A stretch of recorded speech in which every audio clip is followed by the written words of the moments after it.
在《雪中悍刀行》的故事中，吴素曾在怀孕的时候被骗到了京城，发生了十分著名的白衣案。虽然当时吴素强行提升境界，成功逃出，却也落下了隐疾，生下徐龙象不久后就身亡了。而当时吴素肚子中怀的那个孩子的身份，书迷的猜测也分为了两派，其中一派说吴素怀的是徐凤年，另外一派说是徐龙象。那么当时吴素怀的究竟是谁呢？今天乐风就带大家一起分析一下。首先是站队徐凤年这边的，其实猜测当时吴素怀的是徐凤年呢，是有着一个依据的，那就是白衣案的发生原因。吴素被骗到京城之中，是因为当时钦天监通过推算，算出了吴素会生下真武大帝的转世。当时的黎阳老皇帝得知这件事情后，便担心黎阳气运会因为这个真武大帝转世而被北凉吸去，所以才让袁本熙等人解决这个事情。而众所周知，徐家的两位兄弟徐凤年和徐龙象，徐凤年是真武大帝转世，徐龙象是当初澹台平静风正的白蛟转世。也就是说，钦天监算出的命说吴素怀的孩子是真武大帝转世，那就应该是徐凤年，而并非是徐龙象。这也就是不少人站队徐凤年的原因之一。不过，如果当时吴素怀的是徐凤年的话，在时间线上是存在一些 bug 的，那就是吴素当时强行破境，身上已经落下了隐疾，并且在回到北凉后，徐骁就得知了白衣案的事情。而如果吴素在带着伤生下徐凤年后，又带着伤给徐骁怀上了徐龙象，这恐怕是很难解释通的。徐骁知道吴素受了伤，还让他生下了两个孩子，多少有点不近人情了。而且吴素身上的隐疾无法根治，这也是他生下徐龙象不久后就身死的原因。徐骁就算再不是个东西，也不可能做出这种事情吧，拿着妻子的命来给自己生孩子，所以这也是最大的一个 bug 存在。而更多的书迷则认为这个孩子是徐龙象。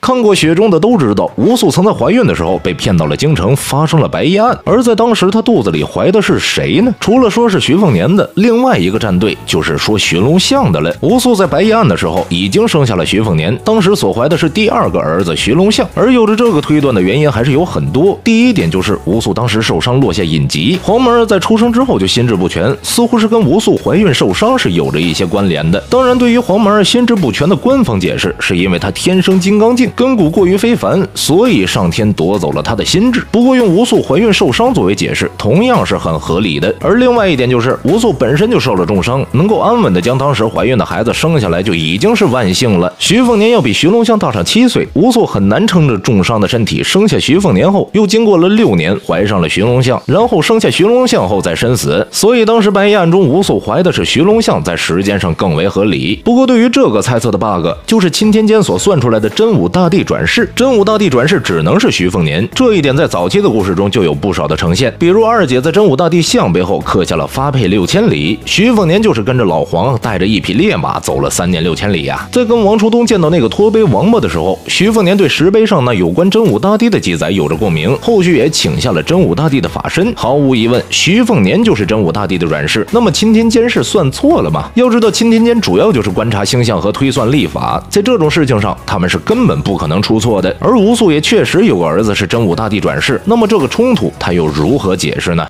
看过雪中的都知道，吴素曾在怀孕的时候被骗到了京城，发生了白衣案。而当时她肚子里怀的是谁呢？其实对于当年钦天监的预测并不是很确定的，因为在当时吴素怀孕的时候，钦天监只是观测出了真武大帝转世会降临在北凉王府，恰巧吴素当时怀有了身孕，所以才导致了他们猜测这个孩子有可能就是真武大帝的转世。但实际上真武大帝转世的徐凤年已经出生了，钦天监观测并没有错误，只是忽略了之前的徐凤年罢了。而这个解释也就成为了最合理的一点。同样根据这个解释，吴素在白衣案发生时所怀的确实就是徐龙象，尤其是吴素在生下徐龙象不久后就身死了，更是看出吴素强行破境导致自己反噬的伤有多重。徐骁也没必要背上不心疼妻子的骂名吧，毕竟徐骁对于吴素是真爱，即便是北莽女帝将整个天下都给徐骁，都没能获得他的心，足以看出吴素在他心中的地位有多高啊！所以徐骁断然不可能做出让吴素拿命来给他生孩子的事情，甚至有可能为了保住吴素的命，他完全可以不要黄蛮儿，因为有徐凤年一个儿子就够了呀。徐凤年能够投胎到北凉王府，其实除了他那些前世转生带去的福利外，北凉王府带给他的福利其实更多一些。毕竟仔细算下来，整个天下说是徐家的也是完全可以呀。赵凯的那一句胎投的是真好，才是对于徐凤年最好的一个解释。毕竟如果是徐凤年跟赵凯换一下位置的话，恐怕天下早就让赵凯拿下了吧。而白衣案的时候呢，未出生的弟弟还帮他挡了一次枪，这种运气也难怪他是主角了。好了，今天的内容到这里就结束了，大家有什么观点的话，欢迎在下方留言互动。